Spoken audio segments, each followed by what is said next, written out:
Hello, my name's Christopher Donald. Thanks for joining me and welcome to my channel. I'm going to be doing a demonstration today on feather combing. I'm talking about that process. So the first thing I did here is I rolled out a slab, and you want to make sure that when you're rolling out your slab that you're using proper technique. I have a video on rolling out slabs. You want to wedge in ram's head and compress it on end. That gives you something that's more of a structure of like plywood, the overlapping grain layers. And once I've got my slab rolled out, I'm going to compress this with a rubber rib. And for all of these liquid clay decorating techniques, I recommend starting with a slab that basically is the shape essentially that you're going to want in the long run. If I'm doing mugs, I'm going to work with more oblong, rectangular pieces of clay. I'm not going to make them round, or it'll be a large square so I can cut it into rectangles, things like that. So this is going to be shaped into a bowl, so a round one is fine. And so I compress the first side with my rubber rib, and then I'm going to want to put a piece of plastic on one side of the clay. That's going to help protect it. It's going to make it so that I can move it around when it's decorated, because it's going to be wet and liquidy and it's not going to be easy to pick up. So I just want to put some thin plastic on one side of it. And then I want to trim this plastic so that it's no longer than 3/4 of an inch from the edge of the clay slab. That's so that when I'm moving it around the room, the plastic doesn't flip up onto the liquid surface that I've just decorated. And you're going to forget about that stage. Everyone I've ever taught forgets about that stage and thinks that that's not the important part. And that's actually one of the most important parts of the demo, is showing you to do this with the plastic. One, just putting the plastic on is massively important. And two, yeah, you definitely want to trim it, because you'll get a beautiful decoration on here, and then you'll go to carry it across the room, and that 2 inches of plastic will flip up onto your slab and destroy your decoration.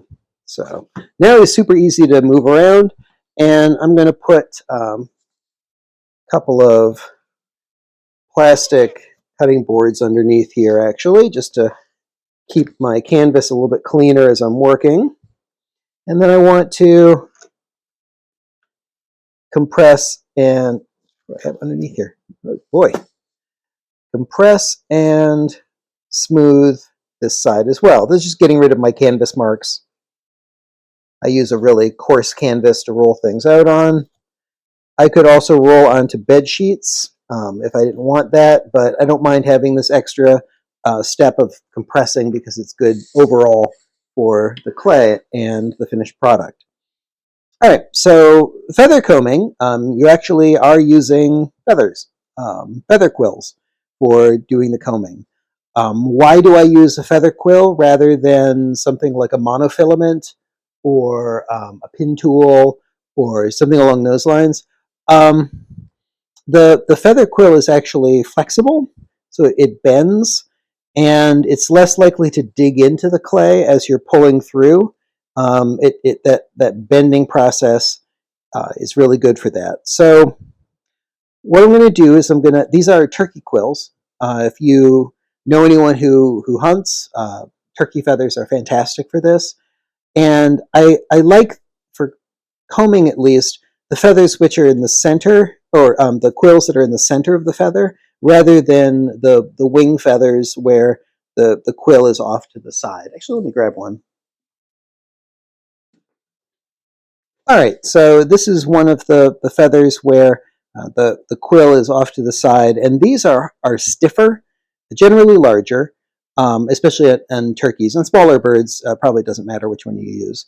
And these we used more for the end, and we would use this for slip trailing. So if you soak this end in water, in warm water, it softens and you can cut it without it splitting. You can clean out the inside of it, you can cut a small hole, and then this can actually be inserted in your rubber syringe. Well, not this one. This thing's huge. But we would use them as tips for our slip trailers.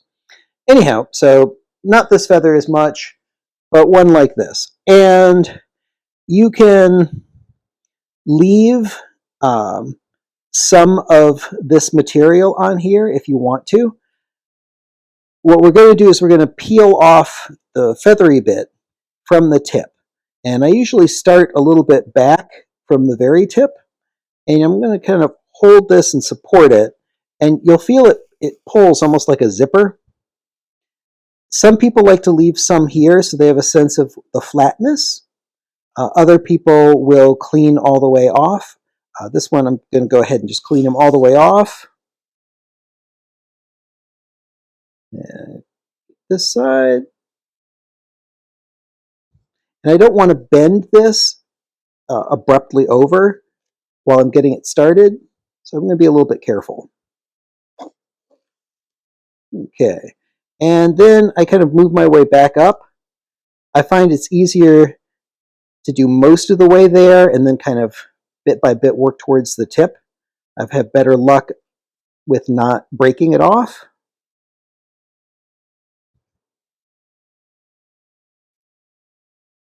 And sometimes you'll strip a little bit too much and it kind of goes into the shaft. And often then you just need to start again. All right, that's pretty good. So usually I'll get to this last little bit and then I can just trim that off with a pair of scissors. That little tuft I don't need. And now I've got a nice clean quill. And the interesting thing about these, let me see, do I have something stiff? Here we go. The interesting thing about these is that when I push down, they're not round. They're triangular. And so when you're putting pressure, they'll kind of shimmy from one side to the other. So when I'm drawing through with the quill, I'm often kind of making little adjustments with my hand in order to have it pull in a straight line. And if you push down hard, it's going to want to shimmy on you even more. So be a little bit careful of that. But the shape is fantastic for this, and just the feel of it. Like this is an ideal quill. I've got this nice kind of flattened, bigger area here, so I can feel which orientation the quill is. It's a nice length, so I can kind of get up off of the surface a little. This is a good one. I'm going to hopefully hold on to that one for more than 5 minutes. All right, so when you're working with the decorating slips, you want your liquid clay colored slips to be all the same consistency. And you can eyeball that. You can figure it out just from testing.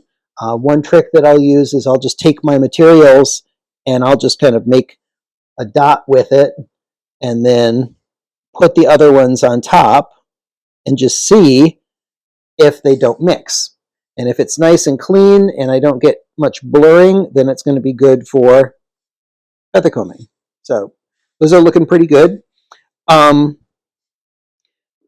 you're doing quite a bit of it, you can use a hydrometer to more accurately measure that they're exactly the same as each other. If you have slips mixed up, what I generally do is before I mix them, I pour any extra standing water off of the slip. It's easy to put water back into your slips. It's very difficult to get the water out to thicken them. So I find that the slips are almost always too thin, and the longer they sit, the more they tend to thin out rather than dry out. The recipe that I use is a little bit thixotropic, and so it has a tendency to do that sort of thing. But it's fantastic for decorating, so I don't give up on it. If all of your slips are too thin for this to work, if they just mix together rather than floating on each other, you can use Epsom salt as a deflocculant and a thickener. It's a very small amount. Like I'll take and mix maybe 1/8 of a teaspoon of Epsom salt with, say, about 5 or 6 tablespoons of water.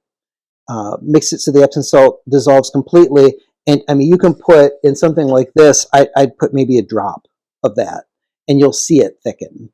The problem is that deflocculants change the nature of the slip, and doing it for a long time, they become gummy, sticky, and a little bit weird. So we tried not to do deflocculating more than we had to, but that's a good trick for you need something to get you through. Anyhow, okay, so you want one slip that's going to be your base color. I will generally use a lighter color. I have used as dark as, well, actually, I generally use a lighter color, or I will use the natural reddish brown slip, like the red iron oxide brown. That's the darkest I'll generally go as a base color. Chromium, I'm a little concerned about making chromium slip a whole thing, and the black, the clear glaze sometimes doesn't want to work on a full field of black. So usually I'll use like white, light green, light blue, something like that. Anyhow, I'm going to be using white today. And so what I'm going to do here is just put down a nice blob of it. And then I'll use my boards here together for a second. And I'm just going to get this so that it covers the whole surface. And I don't want to shake it hard. I want it to flow. There we go. So I want it to be something like that, so that it's a nice thick surface. And you know what? This board's actually going to make me crazy. So I'm going to pull him off of there and just make my canvas messy. It's got a weird little bow in it. That's gonna make me nuts. All right, so I'm going to top up my syringe of red brown. Make sure I've got a nice full syringe. These are the term my one friend used, snot suckers. These are ear and nose syringes. You can get them at like a pharmacy, or you find them online. And this is what I use for slip trailing. I like them because I can control the flow rate by squeezing them, and that's really, really helpful. Okay, so what I'm going to do here is I'm going to start a little bit before the circle, and I will now change my mind about these things, and I will bring one right here just for that purpose. And I just want to make nice straight lines. So I can start by shaking the air out of it, and then I'll go ahead and start making some lines.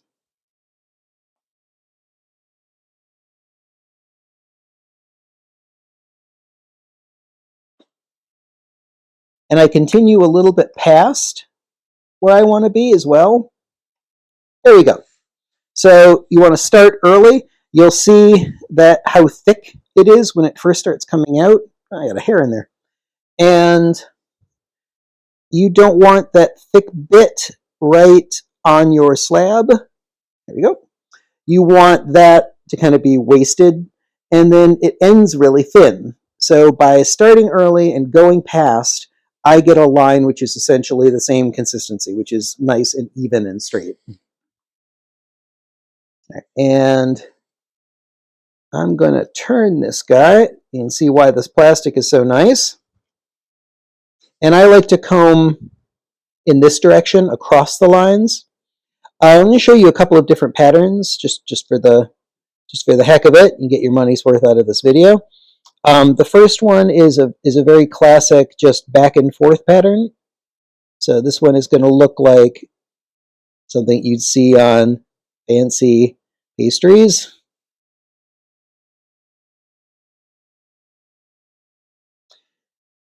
And then I would turn this and go in the other direction.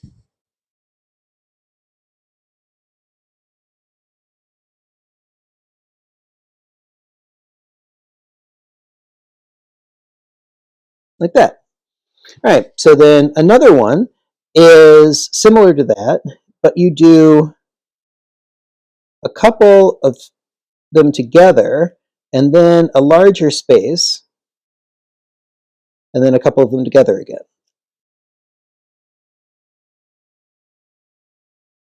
And you'll see, if you look online, there's a million feather combing patterns. So these are all more or less the same kind of thing that you'd see with paper making, or again with baking. There you go. Another one that I particularly like is my small claim to fame is one that I came up with. And it is not easy to come up with new feather combing patterns. We've been doing this for 1,000 years. So feel pretty good about this one.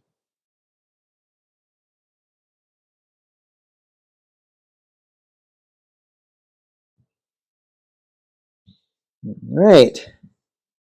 So this I would do combing on either side of the dots.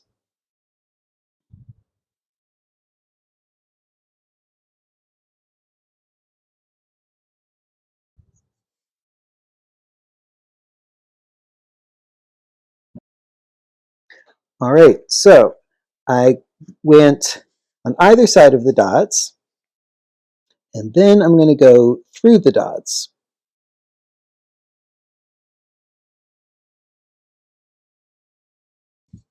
And I thought of this one as being ivy leaves, but a lot of people call it a string of hearts when it's all done. And I'm going to show you when I'm all finished, there's a final process that you do that kind of helps flatten out these patterns a little bit, and that one will get a little bit more um, kind of refined when I do that. All right, and then the last one I'm going to show you is, and I'm actually starting to run out of time. So one interesting thing about this process is that you don't have forever. Even though the clay is fairly soft that I've put this on top of, it's still absorbing moisture from this liquid layer. And as it absorbs that moisture, it's going to stop moving. It's going to stop responding. So you have a certain amount of time to kind of do this, and then it's just going to stop flowing. It was really difficult to do larger pieces like platters because of that. You would be looking at almost 30 minutes of combing. So we would do things like putting water on the slab first and letting it kind of wet down, and then putting the slip on. But you had to move. Like if you're doing a 30-inch platter and you're doing a really intense combing pattern, it takes a while. So you have to be careful. All right. So I did my combing on here. Now I'm going to put that on a hard board. And normally in the studio, I would just be doing these on bats, but I don't have all that many bats around, so I'm just going to do it this way. Okay, now let me get this turned for the camera here. And what I'm going to do is I'm going to take and thump this from the underside. And when I do that, it's going to help this pattern kind of flow a bit.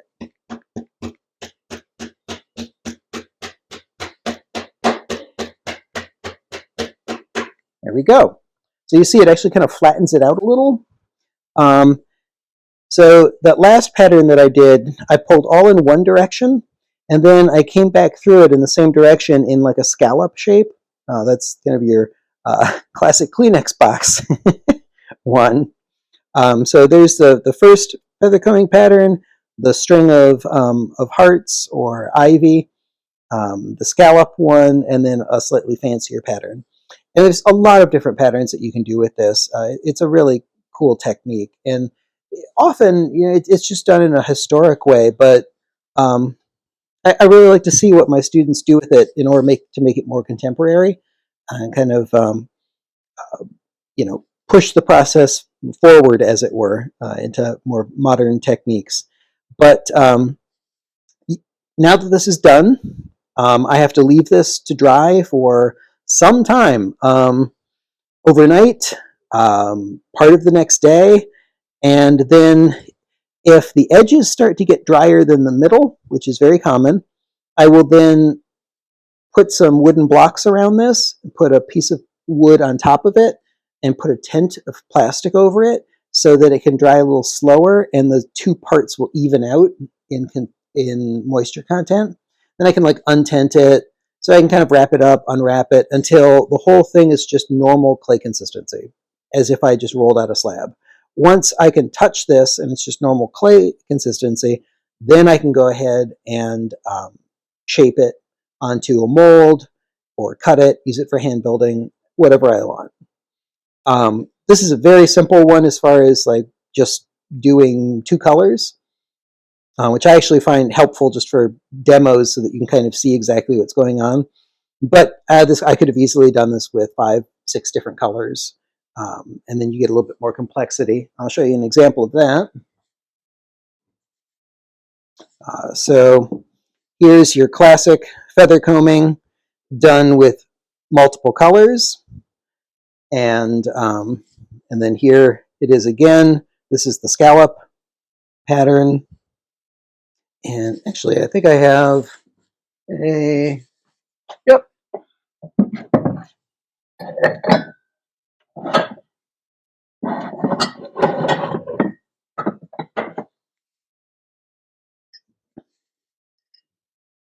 And that's the ivy leaves or string of hearts pattern.